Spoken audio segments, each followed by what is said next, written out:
가끔 가다가 TV 볼 때, 개는 훌륭하다.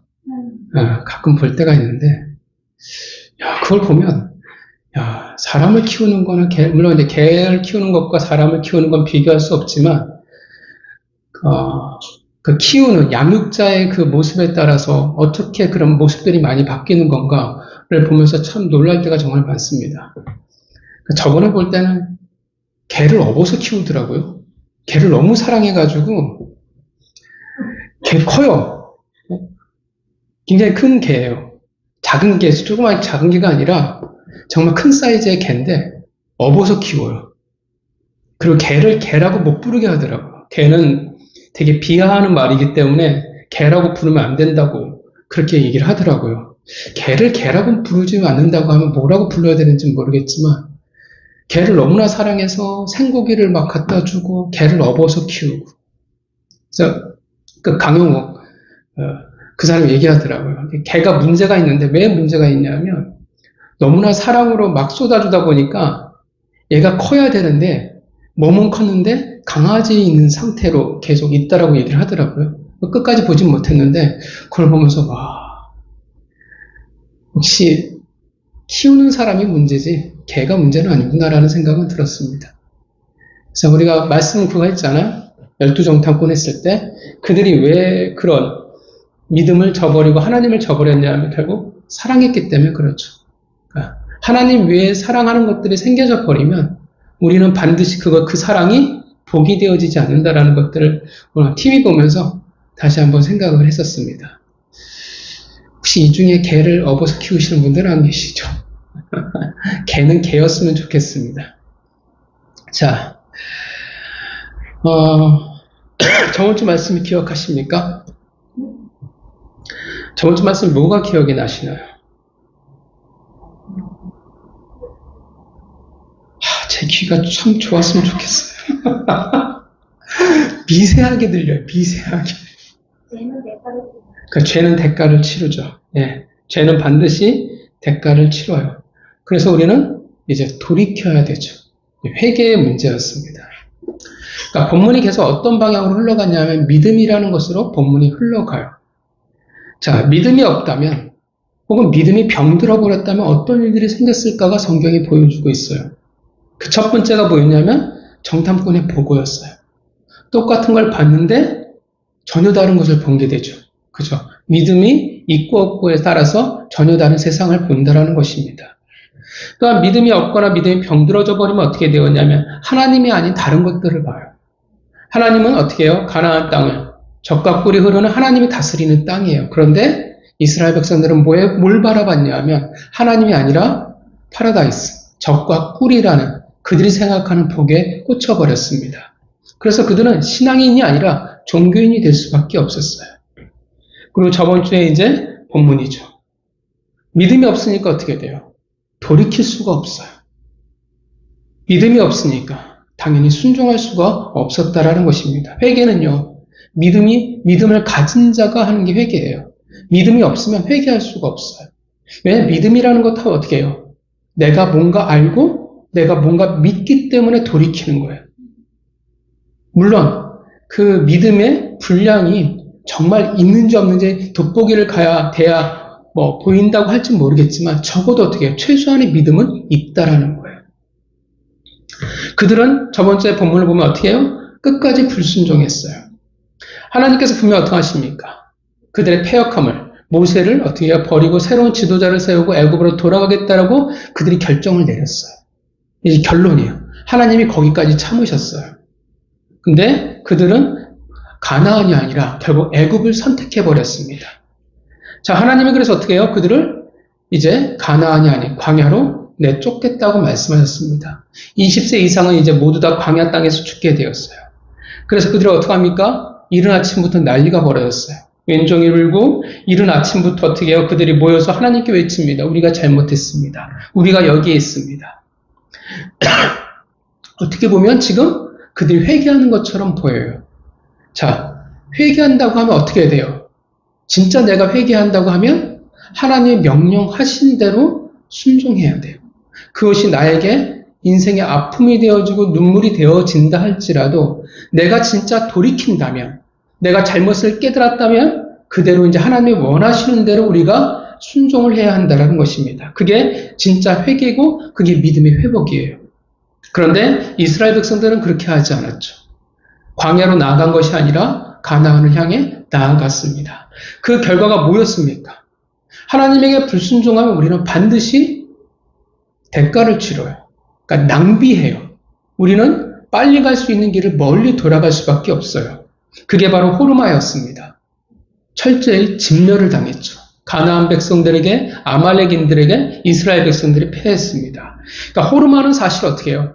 이스라엘 백성들이 겪지 않아도 될 일이었어요. 하나님이 일부러 그들에게 주신 게 아니었어요. 굳이 겪지 않아도 될 일을 그들이 믿음이 없기 때문에, 불순종했기 때문에 겪었다라는 것입니다.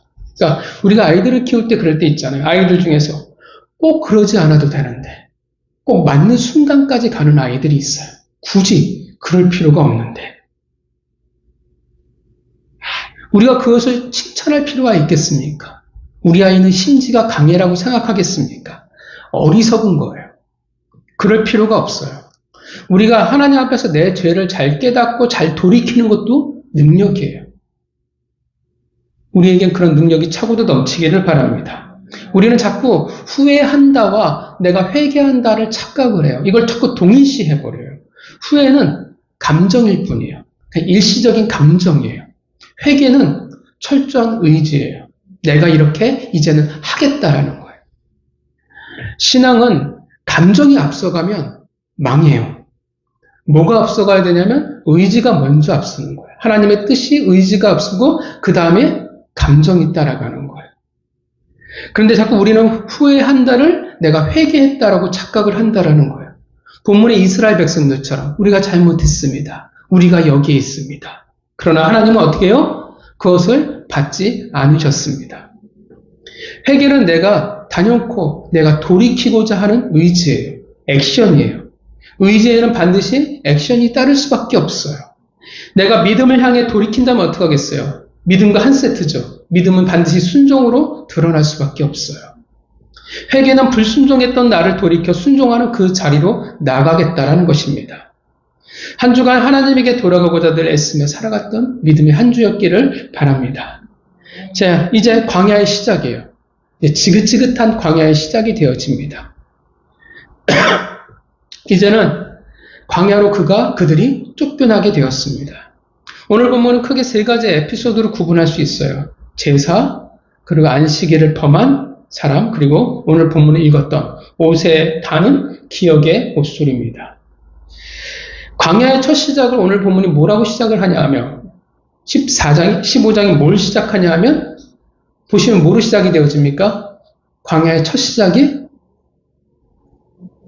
제사로 시작이 되어져요. 제사란 예배란 하나님께 나아가는 방법이요 관계입니다. 정말 하나님과 우리 인간 사이의 그 무엇과도 비교할 수 없는 가장 중요한 일이라 말할 수 있습니다. 출애굽기에서 분명히 말하죠. 왜 이스라엘 백성들을 출애굽시켰는지, 왜 우리를 하나님이 구원하셨는지에 대해서 분명히 못 박아 말씀하셨습니다. 왜냐하면 제사하기 위해서, 예배하는 백성을 만들기 위해서 하나님이 출애굽시켰고 우리를 구원하셨다라는 것입니다. 믿으십니까?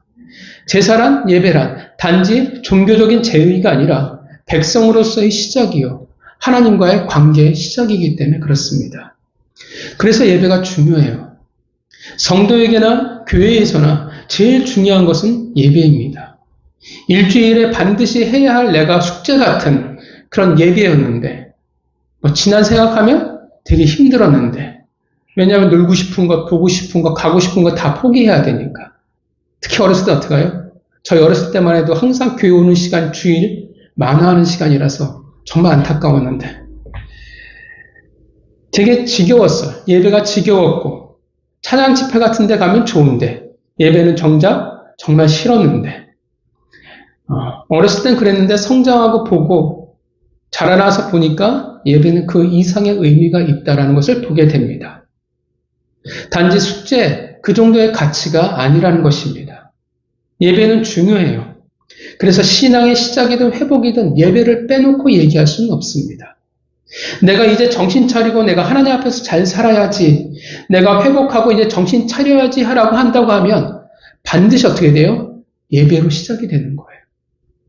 근데 여전히 예배를 내가 싫어, 내가 지겨워서 멀리 하고 있다면 여전히 그 사람은 회복이 안 되는 거예요. 회복될 수가 없어요.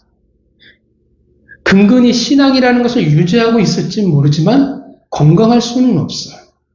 반드시 예배의 자리로 와야 돼요. 왜냐하면 예배가 우리의 신앙의 중심이기 때문에 그렇습니다. 그러니까 내가 예배를 어떻게 대하는 그 자세가 바로 내 신앙의 상태예요.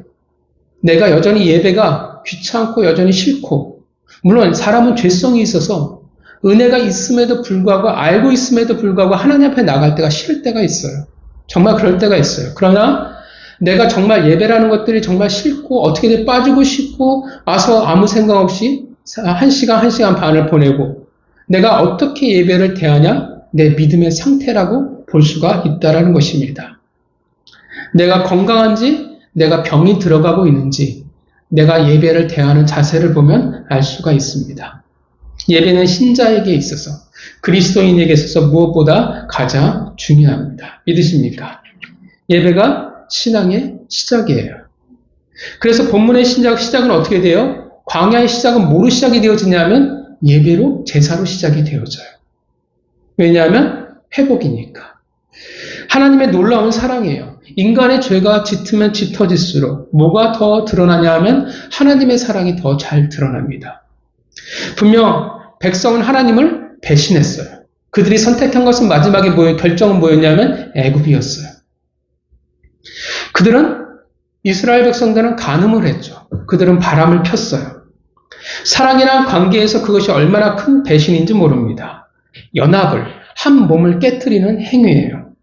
그럼에도 불구하고 하나님은 여전히 그들에게 손을 내밀고 기회를 주신다는 거예요. 14장까지의 이스라엘 백성들의 모습이 어떠했습니까? 여전히 그들은 하나님을 모른다라는 거예요. 하나님은 그렇게나 많은 은혜를 주셨는데 여전히 그들에게 있어서는 아니었어요. 그런 인간의 반응에 대해서 이제 15장이에요. 15장은 그럼에도 불구하고 하나님을 배신한 그들을 향한 하나님의 은혜, 하나님의 각오와 의지를 보여주고 있다는 거예요. 그래서 예배는 은혜라고 말할 수 있습니다.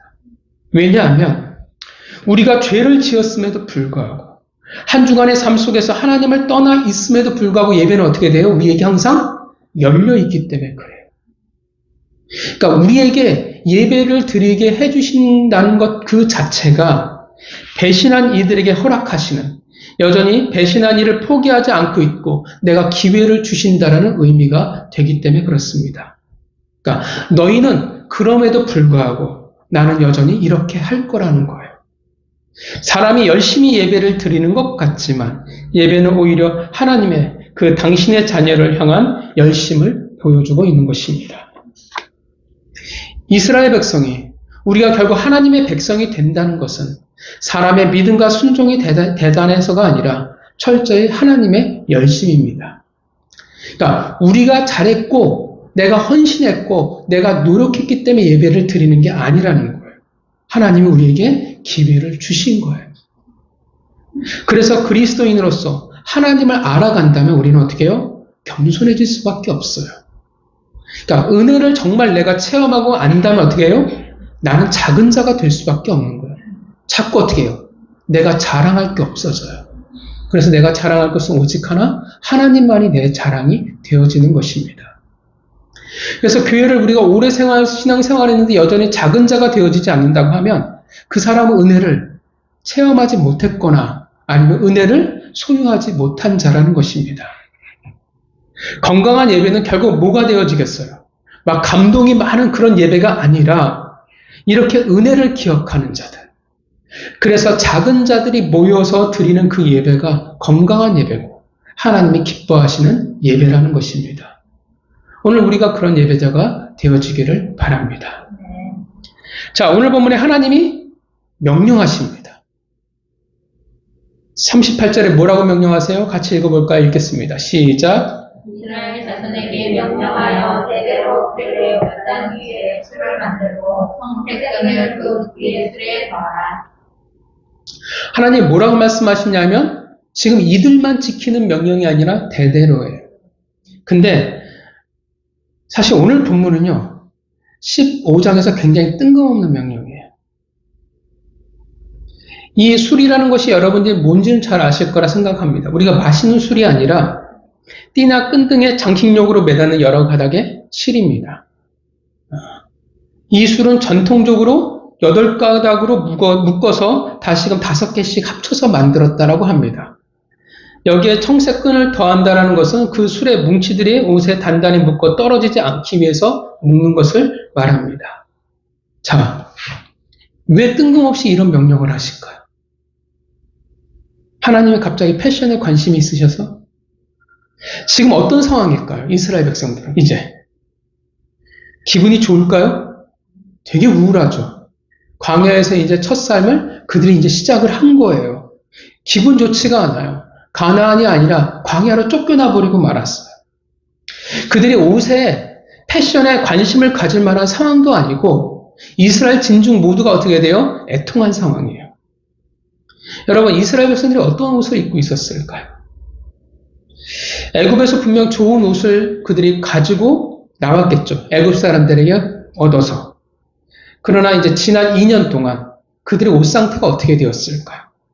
척박한 광야를 지나왔는데 얼마나 빨래를 잘 할 수 있었고 얼마나 잘 옷을 수순하며 그들이 왔을까요? 과연 오늘의 이 패션이 옷에 술을 달아서 치렁치렁 달아서 청색끈으로 묶은 것이 그들의 옷과 잘 어울릴까요? 안 그래도 이제는 어떻게 살아야 돼요? 그들이 살아가야 할 곳이 광야예요. 안정된 그 숙소를 가지고 그리 안정된 기반을 가지고 살아가는 게 아니라 그들은 이제 떠돌아다녀야 돼요. 이제 어떻게 해야 돼요? 광야를 걸어가야 되는데 치렁치렁한 옷에다 그 치렁치렁 술을 달고 다닌다고 하면 얼마나 불편해 보이고 얼마나 좀 번잡해 보일까요? 우리 군대에서 행군할 때 총이 이게 어깨에 메고 다니면 이게 흔들리는 것도 나중에 오래 행군하다 보면 이것도 되게 힘들어져요. 그래서 최대한 짧게 해서 여기 견장 이런 데 묶어버려요. 최대한 총이 안 움직이게 하기 위해서. 이게 치렁치렁거리는 게 되게 번잡하다라는 것입니다. 더군다나 그들이 옷 상태가 좋지도 않을 텐데 굉장히 어색한 모습이 되어질 거예요. 더군다나 앞에 에피소드에 뭐가 있었냐면 한 사람이 안식일에 나무를 하다가 돌에 맞아 죽었어요. 분위기가 좋지 않을 거예요. 그런데 왜 뜬금없이 하나님이 이런 명령을 하실까요? 왜 그렇습니까? 성경이 뭐라고 답하고 있어요? 39절을 읽어볼까요? 읽겠습니다. 시작. 이 술은 너희가 보고 여호와의 모든 계명을 기억하여 진행하고 너희를 방종하게 하는 자신의 마음과 내 욕심을 따라 운행하지 않게 하기 위함이라. 40절 읽어볼까요? 읽겠습니다. 시작. 너희가 내 모든 계명을 기억하고 행하면 너희 하나님 앞에 거룩하리라. 자, 뭐라고 그래요? 왜 옷에 청색끈을 매달아서 술을 달아야 한다고 성경이 말하고 있을까요? 왜 그래요? 기억하기 위해서요. 기억해서 결국 그들이 말씀대로 준행하고 음행하지 않아서 하나님 앞에 거룩한 백성이 되게 하기 위해서 옷에 청색끈으로 술을 매달아 달라고 명령하셨다라는 거예요. 자, 그렇다면 우리가 어떤 질문을 던질 수 있을까요? 왜 옷에 술을 다는 것, 청색끈으로 묶어서 술을 다는 것이 하나님을 기억하는 것과 과연 무슨 상관이 있냐라는 거예요. 여러분, 오늘 본문에 나오는 그 술과 그 청색끈이 하나님이 직접 만들으셔서 이스라엘 백성에게 주신 특별한 능력을 가진 성물이었을까요? 그렇게 생각하는 건 아니겠죠, 그죠? 그냥 이스라엘 백성들이 만든 거예요. 평범해요. 근데 왜 하나님이 그렇게 말씀하시냐라는 거예요. 왜일까요? 그게 하나님을 기억하고 거룩하게 살아가는 것과 과연 무슨 상관이 있을까요? 먼저 청색이라는 것은 그 당시 유대인들의 보편적인 사고방식에서 볼 때 사실 우리도 비슷합니다. 청색은 하늘을 그들이 생각한다라고 이야기를 해요. 시사한다고 생각합니다. 그리고 이스라엘 백성들에게 있어서 하늘은 뭐라고 생각하냐면 하나님의 영광의 보좌를 드러내는 곳이라는 그렇게 생각을 가지고 있었습니다. 또한 이 청색은 특별한 의미를 가지는데 청색끈의 염료, 이 청색의 염료는 지중해에서 서식하는 조개에서 채취한 것이라고 말을 해요. 그러니까 성경에서 어디에서 이 청색이 사용되어지냐 하면 회막 안의 막들과 대제사장이 예복을 염색하는 데 사용되어졌습니다. 그리고 고대 근동 당시 왕들에 의해서 사용되어졌던 염료예요. 그러니까 우리 동양식으로 생각하면 왕들을 상징하는 게 뭐 금이나 아니면 자주색 같은 것들이 왕을 상징하는 색깔들이었죠. 그러니까 이 청색은 아무나 쓸 수 있는 게 아니에요. 굉장히 고급한 연료였습니다. 그러니까 염료예요. 염색약이죠. 굉장히 비싼 거죠. 함부로 사용할 수도 없을 만큼 꽤나 귀하고 비싼 염료였습니다. 그러니까 우리가 시장에서 흔히 사고 팔 수 있는 물건이 아니라는 것입니다.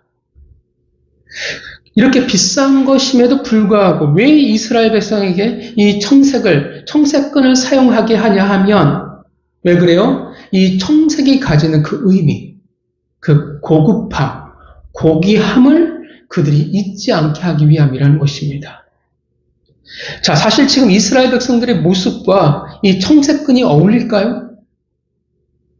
어울릴 수가 없어요. 왜냐하면 이스라엘 백성들은 어느 구석 하나 고귀해 보이지 않기 때문에 그렇습니다. 그들은 사실 어떻게 돼요? 얼마 전까지 노예였어요. 출애굽할 때 좋은 것들을 많이 취했지만 그래도 그들 대부분 좋은 옷을 입고 살아간 적이 그들은 없었을 것입니다. 더군다나 좀 전에 말씀드렸지만 지금 그들은 광야예요. 그들의 옷차림이 어땠을까요? 고급함, 고귀함과는 거리가 멀다라는 거예요.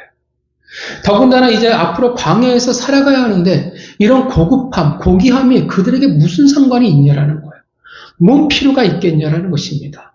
차라리 하나님이 현실적으로 볼 때 광야에서 살아갈 여러 필요품을 주는 것들이 그들의 입장에서는 더 좋았을 것입니다.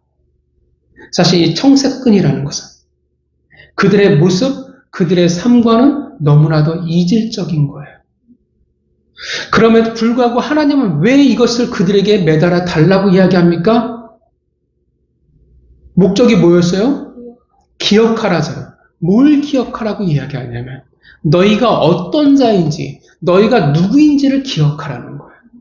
너희가 어떤 사람들입니까? 너희 신분이 뭐라고 이야기하는 거예요? 너희는 어떻게 해요? 왕과 같은 자들이라는 거예요. 너희들은 고귀한 신분을 지닌 자라는 거예요. 분명 이들의 현실은 광야예요. 그들의 꼴은 말이 아니에요. 거지 같겠죠. 그들의 상황은, 그들의 삶은 바닥이에요. 그런데 하나님이 보시기엔 어떻게 해요? 아니라는 거예요. 너희는 이 땅에 광야에 속한 자가 아니라 어디에 속한 자예요? 그 청색, 하늘에 속한 자라는 거예요.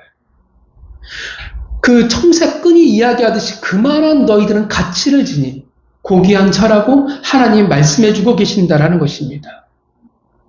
세상은 아니라고 이야기하지만 하나님은 어떻게 해요? 하나님의 백성이기 때문에 그 누구보다도 고귀한 자라는 것을 너희가 알아야 한다라는 것입니다. 고급해요. 고귀한 자들이에요. 그래서 마땅히 어떻게 돼요? 이 세상의 저급함과 분리가 되어져야 되는 거예요. 하나님의 백성이 된다는 것은 이 세상과 분리되어질 만큼의 가치를 가지고 있다는 것입니다. 동의하십니까? 근데 우리는 그것을 기억하지 못해요. 우리는 그것을 자꾸 잊어버려요. 아, 내 신분, 내가 누구인지 몰라요. 내가 얼마나 고급하고 얼마나 고귀한 자라는 사실을 우리는 잊고 살아가요. 그래서 우리의 자존감이 바닥을 구를 때가 너무나 많아요. 너무나 내 자신이 비참하게 느껴질 때가 너무나 많다라는 거예요. 그래서 우리는 은혜라는 것이 너무나 가치 없게 넘어갈 때가 너무나 많아요. 대표적으로 구원이 그래요. 정말 내 노력, 내 힘, 내 어떤 대가도 하나도 없는 게 구원이죠. 하나님의 일방적인 은혜요. 일방적인 선물입니다. 정말 신비하고도 놀라운 선물인데 그 무엇과도 비교할 수 없는 건데 우리는 그 가치를 못 느껴요. 왜냐하면 값없이 우리가 얻었기 때문에 그렇습니다. 그래서 우리 신분, 내가 누구인지 그리스도인이 무엇인지, 그 성도됨이 얼마나 고귀한 것이고 대단한 것인지에 대해서 우리는 생각하지 못하고 살아간다는 것입니다. 제가 오래전에 TV 다큐를 본 적이 있었는데, 외국 태권도의 그 승단 심사하는 걸 나왔어요. 그 다큐를 봤는데, 우리나라 태권도하고 외국 태권도가 다르더라고요. 품새 이런 것부터 시작해서 승단하는 것부터 모든 게 다 내가 알고 있는 태권도하고 하나도 같은 게 없어요. 승단 시험을 보는데 어떻게 보냐면 합숙을 해요. 그리고 금식을 해요. 명상을 하고 기술 연마를 하고 고행 같은 걸 해요. 굉장히 힘들어요. 그리고 그것을 통과하면 비로소 승단 시험을 보게 돼요. 그리고 통과하는 사람은 감격해서 울더라고요. 우리가 태권도 할 때 그런 건 없었거든요. 태권도 승단에서 기분이 좋을 뿐인지 그것에 감격해서 막 울고 이런 것, 사람들이 막 축하해주고 이런 것은 없었거든요. 왜 그들이 그렇게 했습니까? 그들이 그만큼 노력하고 대가를 치렀기 때문에 그것이 그만큼 그들에게 고급하게 느껴졌기 때문에 그래요. 귀하게 느껴졌기 때문에.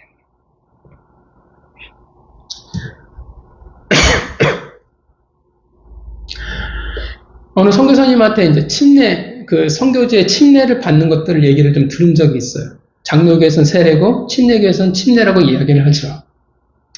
그들도 이제 시험을 보더라고요. 근데 우리도 똑같이 교육을 받고 시험을 봅니다. 근데 우리는 정말 간단한 테스트 정도인데 그쪽 선교지에 있는 사람들은 정말 장난 아니게 정말 시험을 봐요. 마치 고시를 보는 듯한 그런 느낌으로 시험을 보더라고요. 이게 사실 이제 저는 이게 맞는지 아닌지는 정확하게 모르겠지만 이게 진짜 옳은지 아닌지는 모르겠지만 시험 자체 난이도도 틀리고요. 근데 이거 통과했다고 침례를 받는 게 아니에요. 이걸 통과하고 나면 또 어떤 테스트가 기다리고 있냐면 성도들이 모여서 이 사람들을 심사해요. 이 사람이 진짜 삶에 있어서 그리스도인이냐 아니냐를 놓고 이야기를 하고 아니다라고 하면 이 사람 침례를 못 받아요. 우리하고 되게 다르죠. 우리는 누가 성도들이 테스트하거나, 성도들이 이 사람이 침례를 받아야 됩니다. 세례를 받아야 됩니다. 우리는 그렇게 얘기하진 않거든요. 그럼 교회가 난리가 날 거예요. 그죠? 진짜 삶이 괜찮은지, 성도로서 합당한지 아닌지를 정말 성도들이 체크를 해요. 그리고 거기에서 진짜 떨어지는 사람들도 있어요. 그런데 붙으면 또 그 감동이 다른 거예요. 침례를 받았다라는 그 표가 세례를 받았다라는 게 우리가 느끼는 것과 사뭇 다르다라는 것입니다. 훨씬 더 귀하게 느낀다라는 것입니다. 가치를 느낀다라는 거죠.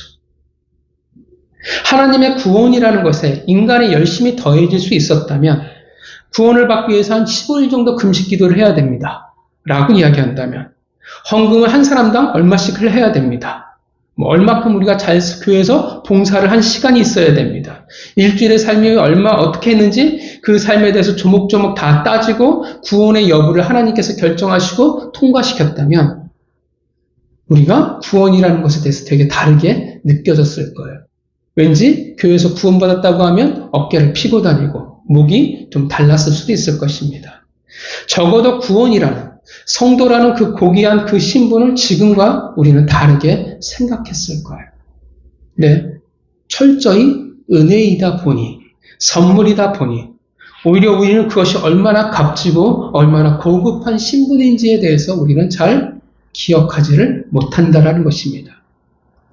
그렇게 고귀하니 이 세상과 섞일 수 없다라는 그 사실, 그 마음가짐을 우리는 갖는 것이 쉽지가 않습니다. 그렇잖아요. 저는 이 기분은 잘 모르겠어요. 여자들이 명품백 하나만 들고 다녀도 왠지 좀 다르다라고 이야기를 하더라고요. 자신감이 넘치고. 남자들 아마 차 같은 경우가 되지 않을까 싶기도 한데 뭔가 자신감이 뿜어져 나오고 내가 뭔가 사람들과 다르게 느껴진다라고 합니다. 그런데 놀라운 구원이라는 그 은혜를 통해 받게 된 그리스도인이라는 그 신분을 우리는 그렇게 그 정도로 생각하지는 않는다라는 것입니다. 그래서 하나님이 말씀하시는 거예요. 비록 이 세상에서 살아가지만 사람들이 보기에는 광야에 떠돌아다녀야 되는 그런 보잘것없는 인생처럼 보일지는 모르겠지만 사람들이 너희를 보고 조롱할지는 모르겠지만 어떻게 해요? 아니라는 거예요. 너희는 왕과 같은 백성이라는 것입니다. 너희는 고귀한 신분, 하나님의 백성이요 하나님의 자녀라는 그 무엇과도 비교할 수 없는 고귀한 신분을 가진 자라는 것입니다. 자, 또 옷술과 청색끈은 우리에게 무엇을 말해주고 있을까요? 사실 이건 좀 약간 점프인가 싶기도 하지만 여러분들이 아시지만 이스라엘 백성들이 쓰는 말을 그 문자를 히브리어라고 말합니다. 히브리어는 특징이 있는데 히브리어 자음들이 숫자가 된다는 거예요. 그러니까 히브리어에는 아라비아 숫자 같은 게 없어요. 그래서 그들은 숫자를 표기할 때 어떻게 했냐면 그들이 히브리어 알파벳 순서로 표기를 했습니다. 그러니까 쉽게 말하면 우리말로 하면 기역은 1이 되는 거예요. 니은은 2, 디귿은 3이 됩니다. 그래서 숫자 135를 쓸 때 어떻게 하냐 하면 그들은 니은에다가 디귿에다 미음을 쓰는 거예요. 그럼 니은, 디귿, 미음이면 숫자 135가 되는 겁니다.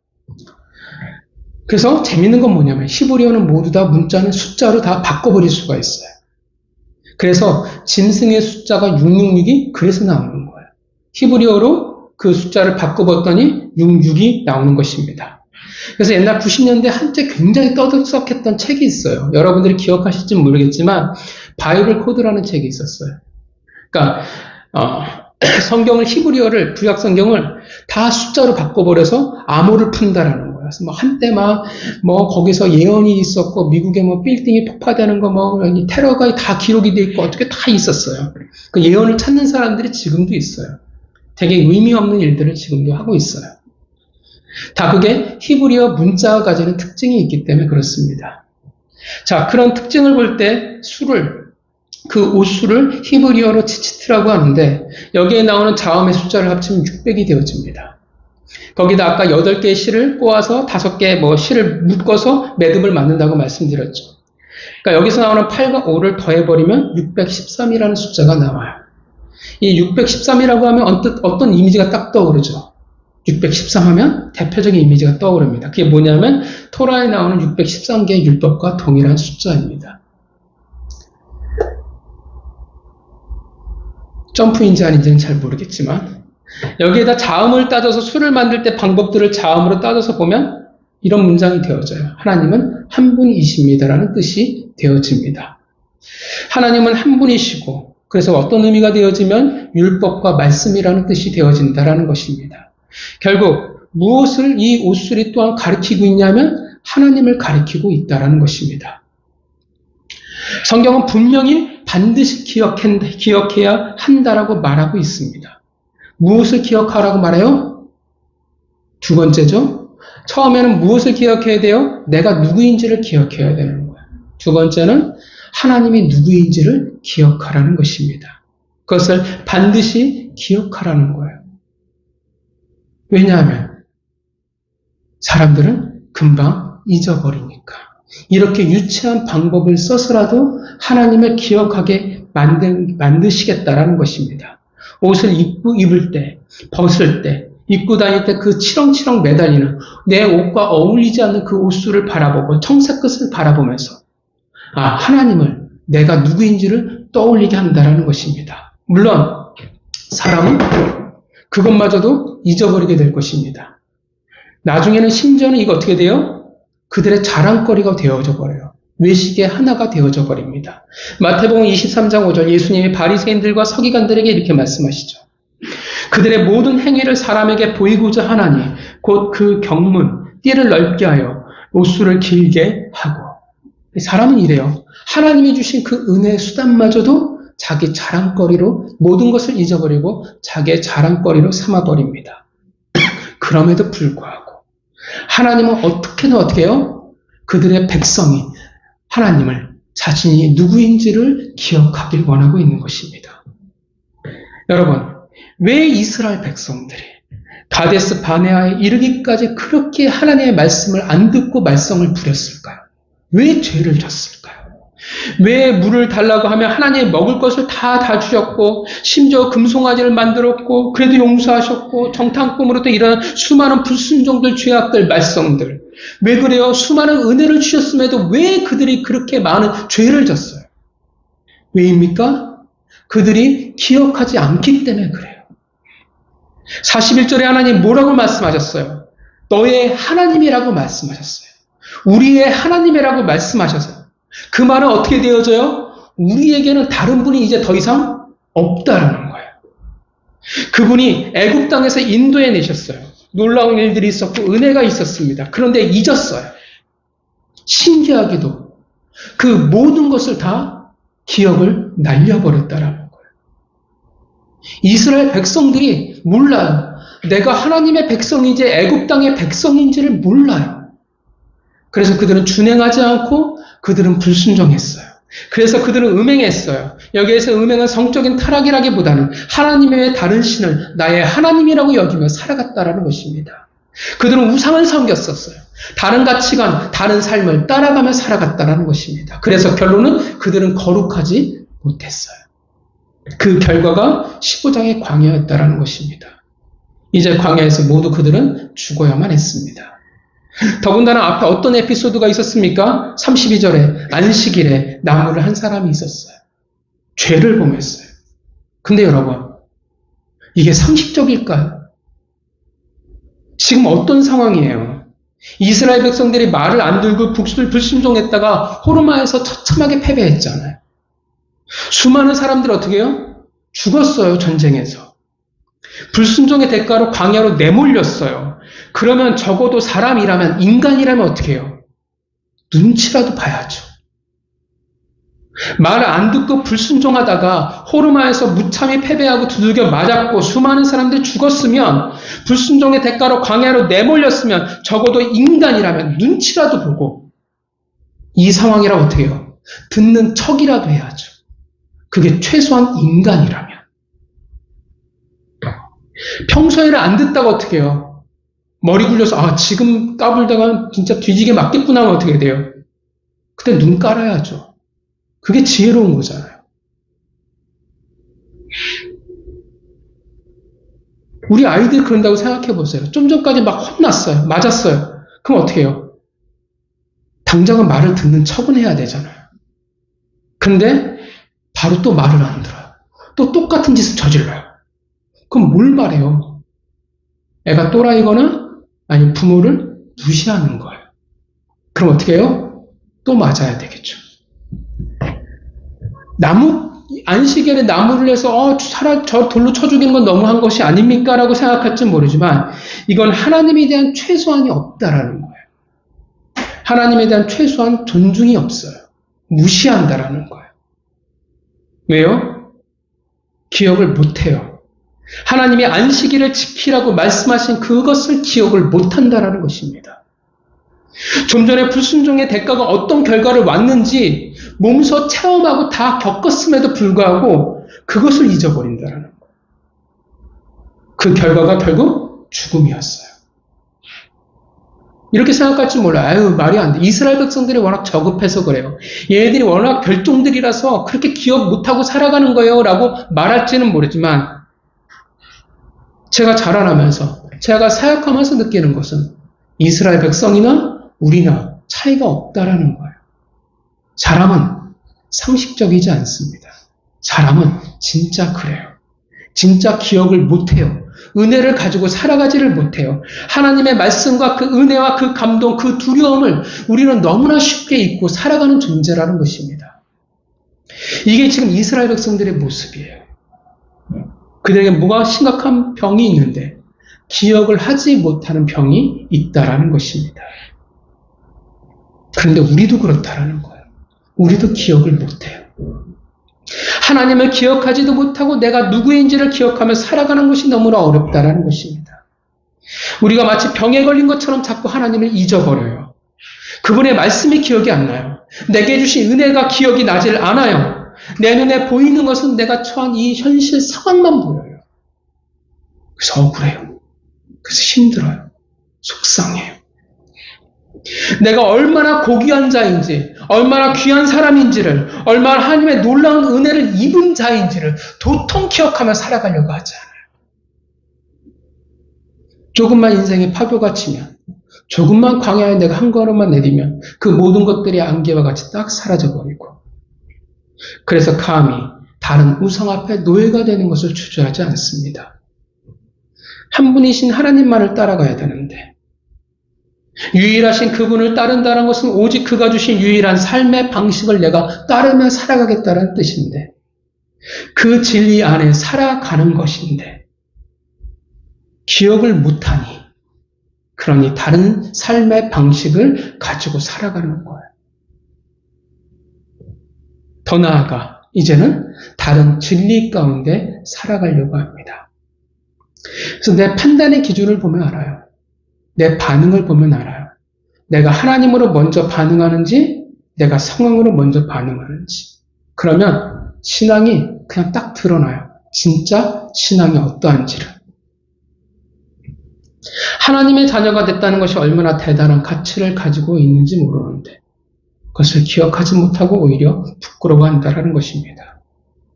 그래서 삶의 우선순위가 물질이 되어져요. 성공이 중요하고 내가 이 세상에서 얼마나 고급하고 고귀해 보이는지가 중요해져 버립니다. 목적과 꿈이라는 것이 이 세상의 전부가 되어져 버려요.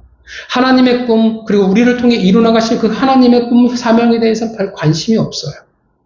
그러니 하나님의 말씀이 우리에게 무슨 상관이 있겠습니까? 왜 중요하겠어요? 왜 하나님의 말씀을 알아가려고 노력하겠습니까? 얼마나 귀찮고 얼마나 힘든데 굳이 613개의 말씀을 알아갈 필요가 뭐가 있겠냐라는 것입니다. 그 말씀 속에 주신 하나님을 내가 굳이 만나려고 할 필요가 뭐가 있겠냐라는 거예요. 그래서 아이들에게 굳이 하나님에 대한 지식보다는 삶보다는 세상의 지식과 삶을 더 많이 가르치고 남기려고 한다는 것입니다. 사역자들도 말씀을 알아가려고 하지 않아요. 그게 자꾸 안타까워요. 하나님의 말씀의 깊이와 넓이를 자꾸 만나야 되는데 그래야 말씀을 전할 수 있는데 자꾸 쉽게만 가려 한다는 것입니다. 제가 우리 전도사님이 되게 뿌듯해요. 직장하고 학교 다니면서 밤에 열심히 말씀 공부하는 거 보면서 되게 뿌듯합니다. 변치 않으시기를 바랍니다. 우리는 하나님도 은혜도 기억을 못합니다. 그래서 우리는 금방 원망하고 금방 분노합니다. 좀 전까지 주셨던 은혜가 있음에도 불구하고 그 모든 것들이 사라져버리고 기억하지 못하는 것들이 우리는 너무나 많아요. 힘든 시간들 베푸신 은혜가 있어서 버티게 하셨고 넘어가게 하셨는데 그래서 감사하다고 이야기했고 내가 앞으로 잘하겠다라고 이야기를 했는데 또다시 어떻게 해요? 풍랑이 다가오면 고난이 오면 또 다른 상황이 오면 좀 더 나은 실력으로 그것을 맞이해야 되는데 여전히 똑같다라는 거예요. 금방 잊어버리고 마치 하나님이 은혜를 주신 적이 없는 것처럼 우리는 하나님을 대한다라는 것입니다. 쉽게 좌절하고 쉽게 넘어져 버립니다. 왜요? 기억을 못하니까요. 사람은 참 그렇습니다. 기억하지 못하는 병을 가지고 있어요. 물론 저도 동일하고 똑같아요.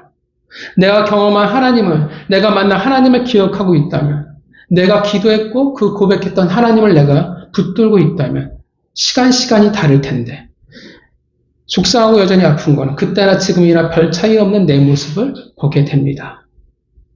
광야에서의 내 모습이 좀 더 의연했으면 참 좋겠는데 왜 그리 변치 않는지 내 자신이 정말 안타깝게 보일 때가 많아요. 은혜가 되어지지 않습니다. 우리는 모두 다 기억을 하지 못하는 병에 걸려 있습니다.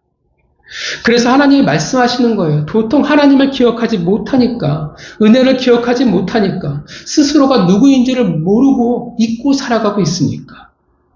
주일 하루만 성도로 살아가면 나머지 날들은 하나님을 잊고 살아가는 것이 너무나 당연시 여기니까. 하나님 편에서 열받아서 15장이 이렇게 하실까요? 아니에요. 하나님은 지금 속상하신 거예요. 도무지 기억하지 못하는 자녀들, 그래서 혼이 나야만 하는 아이들, 하나님의 부모의 입장에서 얼마나 속상하시겠습니까? 우리도 그래요. 우리 아이들이 공부한 거 기억 못해서 틀리면 어떻게 해요? 속상해요. 그래서 오늘 본문은 하나님의 세심한 배려요, 은혜입니다. 어떻게든 어떻게 해요? 당신의 자녀들이 기억하게 만들려고 하나님이 유치하게 노력하고 계시는 거예요. 성도 여러분, 우리가 살아가는 시대는 참 혼란의 시대입니다. 분별하기 어려운 시대를 우리가 살아가고 있습니다. 무엇이 옳은지 무엇이 그른지 점점 분별하기 어렵고요. 진리를 붙들고 그리스도인으로 이 세상으로 살아간다는 것이 너무나 버겁게 느껴지는 이 세대입니다. 그래서 하나님의 백성으로 이 세상을 살아가는 것이 점점 자신이 없어져요. 어떻게 해야 이 시대를 우리가 하나님의 백성으로 살아갈 수 있겠습니까? 어떻게 해요? 성경은 뭐라고 답하고 있습니까? 기억해야 돼요. 앞을 보면 여전히 답이 없고 보이지 않는 것 같고 나에게는 이 세상에 수많은 유혹이 있지만 그럼에도 불구하고 앞으로 나아갈 수 있는 것은 뭐가 있냐 하면 내가 기억하기 때문에 그래요. 하나님이 누구인지를 기억하니까 나에게 주신 은혜를 기억하니까 이 세상이 뭐라고 그래도 나는 내가 누구인지를 아니까 속상할지라도 앞으로 나아갈 수가 있다는 것입니다. 그것이 광야든 인생의 깜깜한 밤이든 기억하니까 걸어갈 수 있는 거예요.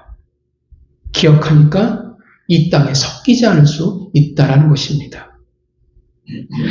그렇게 반대로 이야기하면 우리가 기억하지 않는다면 우리는 광야로 쫓겨나버린 이스라엘 백성이 될 수밖에 없어요. 그들의 어리석음을 우리는 무한 반복할 수밖에 없다는 것입니다. 성도 여러분, 기억해야 합니다.